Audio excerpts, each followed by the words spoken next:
Hello, today I'm going to be talking about ways to stick to a long-term project, especially a project which goes on for months, years, how to actually keep going when you're in this type of thing, because I've written a book. I had a bit of a hiatus from all things social media, YouTube. For a good chunk of time, you can probably see it if you look through my videos, there's a big block where I just sort of didn't post anything. And that is because I was writing my book. This is the product of a year or so of my work. It is my book, Braintenance. It's all about how to set and get goals. It's using neuroscience, psychology, techniques that have worked for me. And you can pre-order it now. I can't believe I'm actually saying that. The book is out January 2023. You can pre-order it now. The link is below. And I'm going to talk a little bit more about my book at the end of this video, after I give you a few tips of how I actually wrote the thing. So first things first, with a long-term project, I think the most important thing for me is to have a vision of what that end product is going to be, but to be flexible. So my book started off with a book proposal. This was about an 8-page long document which had an overall synopsis of like what the book was going to be about, what it was going to do, and then a summary for each chapter.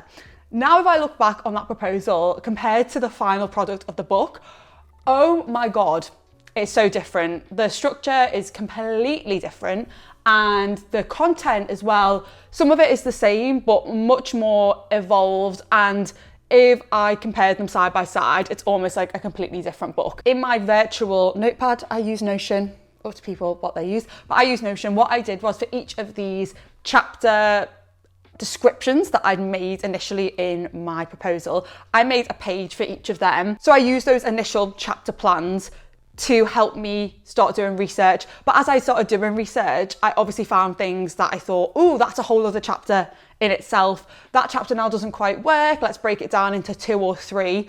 And it just allowed me to actually start with the project and evolve it over time. So having that initial vision of this is what I think it's going to be, but not be wedded to it. Definitely something which is so important with a very long-term project. The second thing I would say with my book, with this long-term project, was to not count words. Instead of looking at the word count as a sign of my progress, I changed towards measuring effort instead. It's so easy when you have something like a book or a thesis or a dissertation or an essay to look at the word count as a mark of your progress. But that, when you've got such a long-term project which requires quite a lot of research, can be quite dejecting, I think, because there'll be days where I was really keen. I was like, I'm going to get words down today. And I'd start doing research, and all of a sudden the thing I thought I was going to write about completely changed in my head. And I was like, oh no, I just need to research this a bit more. And then at the end of that day of working, I've got no more words down. So I changed from word count to time spent working on the book, because then that was something which I was trying to do most days, and it didn't matter what I was doing in that time. It could have been writing, it could have been reading, it could have been doing research, it could have been making notes, it could have been structuring. But if I looked at my progress instead of words on a page as the time I actually spent on the book, that then each day meant that I was ticking it off the list. It didn't really matter about what I was doing in the time per se, you know, there is a time and a place for like actually having to write words, because otherwise the book wouldn't get done. But it was more about, okay, today I'm going to show up and I'm going to do 2 hours on the book. And I would decide what I was doing in those few hours a few weeks before, a week before, which I'll get to in my 4th tip. Before that, the third thing for sticking to this long-term project for me was having sacred time and doing things little and often. I think with a long-term project in my head, it's very, very easy to think, right, today I'm going to have hours and hours and hours to get this done, and this is going to work, and I'm going to really smash it. In reality, I had a full-time job while I was writing my book. I could only really work around the hours of 9 to 5, so those hours were excluded. In the evening, I'm useless. So I decided to write my book in the very early hours of the morning. And I like the morning because it's quiet. I feel like I'm a lot more productive, or able to be productive. I have a lot less intrusive sort of thinking in the morning, I have a clear head so I can just get on with it. So I set myself a schedule to write every morning of the week, Monday to Friday, from about 5:30 a.m. till 8. That was my sort of block of time. And I would show up in that block every time. And as I just said before, it wasn't necessarily about, oh my God, today I'm gonna make all of this progress. It was just about being consistent. And some days I would get into that block and I would write loads and loads and loads. There'd be other times when I'd come into that block and I'd just be feeling a little bit tired of that day, or the juices weren't quite flowing, maybe I haven't slept as well the night before. But because I was making that block consistent, it did mean that over time, my head could very easily get into that writing zone. I also had a playlist that I would only play when I was writing the book. And I started it with the same song every single time. So in the morning, I'd wake up, make my tea, put my playlist on, and because it was at the same time every day, my head just got into this space of, it's book time. I knew that writing this book would be something that I couldn't really procrastinate on, because if it got to the few weeks before the deadline when I was meant to hand it in and nothing was done, that would be horrendous. I knew I had to do this over many, many, many months. So having this lovely routine of getting up, having my tea, having this playlist, sitting down at my desk to write, it did just solidify it. And it meant that I wasn't in this rushed, frantic state. If there was a day where I wasn't feeling quite like in the best headspace about it, or I was going, this is rubbish, this is crap, it didn't matter so much because I knew the next day I'd wake up and it would be like a fresh slate.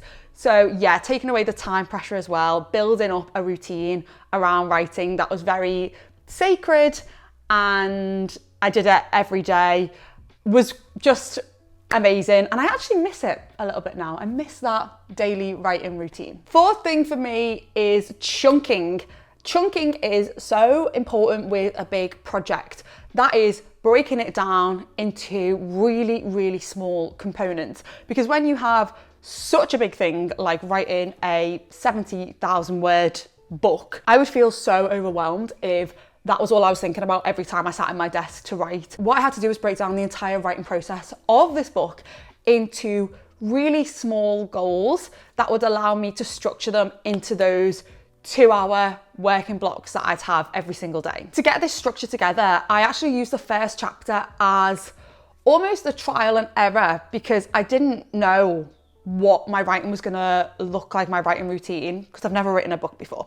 And I used the first chapter as a guide of, okay, this is how long-ish it takes me to write the chapter itself. For every chapter, I did some source searching. I would then go into those sources and read them. I'd make notes on them. I'd then structure those notes into a format that would work for the chapter, and then I would write. So those are like the 5 things that I came up with to do for every chapter. And I'd say it would take me like a few weeks to do one chapter. That's why I ended up doing about 1 week to 2 weeks per chapter. I think it ended up being in the end for that first very, very rough draft. But that meant then every week I would sit with myself and set a goal about what I wanted to have gotten done by the end of that week. And this again was a flexible goal, so if it didn't happen, it wasn't the end of the world. But I'd say, okay, this week I'm going to do chapter 7. And then I would say from chapter 7, okay, taking those 5 things, let's spread them across the writing sessions that I have that week. Now, this didn't always go to plan, and that is the thing with being flexible, because if you are working backwards from a deadline and you've planned something like that to the absolute last minute, it can then be hard if something doesn't quite work, or there's more research that you need to read, or there's just some things that need sleep and a bit of time away from to make the structure work properly. So I would say that having a goal and breaking it down really helped. So every session I come to, I knew what was expected of me for that session. But if I didn't quite get to the finish point of it, it was about going back to my schedule, which I always do in an online calendar. I time block everything, and going back to that and saying, okay, at the end of that session, this is where I got to. Now let's just change for the rest of the week. I've ran over a little bit on that task, so I'm going to move that into there, and I will continue researching tomorrow for another hour, and then the second half of that session, I'll start the writing. So just about being flexible as well, but chunking, breaking everything down. So I was going this is the book, these are the chapters, these are the 5 things that I do for each chapter, what am I doing this week, and then what am I doing each session. Break it down, and it just stops going straight to that end goal and being really overwhelmed and stressed. The 5th thing was all about having no expectation, which again is very hard when you're creating something which you are wanting to be helpful to people. It's a reflection of your work, so I'm terrible with my perfectionism and just think this has to be the best thing ever, but that is absolutely inhibiting when you're trying to write. And something which helped me so much was to literally have no expectation when I was writing that it was going to be good, and in fact actually having the opposite of let's make this draft the worst that it can possibly be. And it's a funny thing because you know, you go in your head, well, I want it to be good. Like, I don't want it to be bad. But by saying this to myself, I go, okay, for the paragraph I'm going to write today, let's make it the worst that it can actually be. The worst, worst, worst. And that would allow me to write. And honestly, some of the writing was pretty atrocious, very clunky, didn't really make sense. But what it allowed me to do was to start to get my ideas down. I could then see how things were working together. And it gave me something to go back and edit. You need to have 2 separate roles, I think, when you're writing as well. You can't be the editor and the writer at the same time, which is something that I quite often try and do. So as I'm writing the words down, in my head I'm going, oh, that doesn't sound good, I'll just change that word. That structure's rubbish, let's swap it round. And it actually takes so much longer to get the content down. So separating the writer and the editor. And when I was being the writer, I was purposefully saying, do the worst draft of your life. And then I would come back to it a few days later, have a little look over it. And normally it wasn't so horrendous that I couldn't use any of it. There'll be stuff in there that I could use, and it would just be a case of, okay, that structure doesn't quite work, or that wording is really not good, and editing it then, being the editor in a different session. And the final thing for me with writing this book was remembering who it was for. Because this book has science in it, and I've come from an academic background doing a PhD, when I wrote my first chapter, I went down this rabbit hole of, oh my God, scientists are going to read this and just think I don't know anything. They're going to think I'm awful. And I went into a very academic mode and started writing and backing up my points with like a million references and going into so much detail, almost to prove that I knew what I was talking about. And I sent this to my editor, and he came back and we had a phone call, and he was like, Julia, all the stuff in here is great if you are an academic who's reading it. Who is your audience going to be? And I was like, too true. My audience is not an academic science audience. It's not like someone who's picking up a journal to read about goal setting.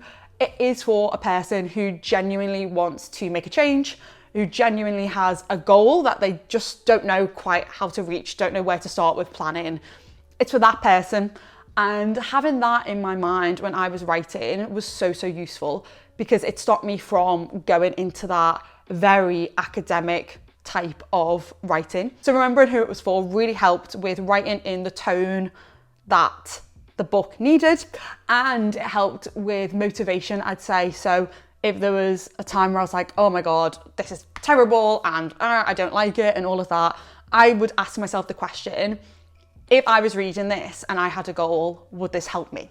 And the answer was pretty much always, yes, I think this is helpful. So that really kept me as well on track, and it allowed me at the times where I felt a bit about the book, having that mission of who it was for was really useful. And so now, this is my book. She's so pretty. So this is Braintenance, and it honestly, I still can't believe I haven't seen a copy in person yet. I'm still on the old ePad, but I honestly cannot believe that this is now in print. What Braintenance is all about is if you're feeling a little bit stuck and you want some change in your life, what I hope this book can do is give you a way of identifying the goals that you actually want, the way in which those goals will help yourself,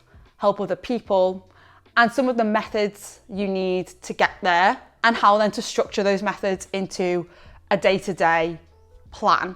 And there is also methods in there for stopping procrastination and things like that. So the book is split into 4 sections. The first section is called Mechanics, and that is all about how the brain works, a bit about why we behave the way we do, how the brain changes and how it's always changing, and why we have goals and why we want to strive for more. The second section is Mastery, and Mastery is all about getting self-aware about some of the behaviours and beliefs that you have, which could be helping or hindering you towards your goal. It's about having that mission around your goal. So outside of the goal itself, what is it that you're actually wanting? What is that purpose that you have? And a bit about how to focus and how to take your goal and break it down, like that chunking I was just saying before in how I wrote this book itself. The third section is called Methods, and that is the day-to-day things that you can do to help bring your goal closer to you. And that has loads of planning and organisation stuff in it, which I just love. And the fourth section is called Maintenance, and that is what the book is all about, Braintenance. It is when you are actually trying to achieve your goal, how to stay on track. So how to beat procrastination, how to show up when you don't feel motivated, how to deal with others' expectations of you, and how to get really solid rest. So that is how the book is split. And in the last 3 sections, so Mastery, Methods and Maintenance, each chapter is split into 3, which is why, sigh, apply. Why is why this particular topic is important for goal setting. Sigh is the science behind that, and apply are loads of exercises to do with that particular topic. And by the end of the book, you should have almost a brain-backed blueprint for getting a goal, whichever goal it is that you have decided that you want to do. And yeah, I just think for me, I wrote this book because it was the book that I wanted to read when I was in academia, and I knew that I wanted to have a creative science career and there was absolutely no path in between.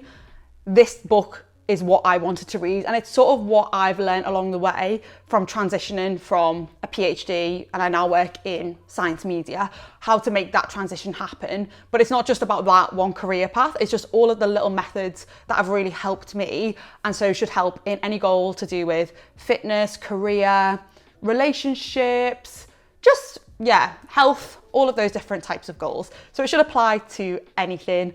And yeah, I'm just so happy that the book is out and completed, and I've illustrated it as well. So there's loads of drawings in there too. So hopefully you will enjoy it. And yeah, you can pre-order it now. The link is below in the bio.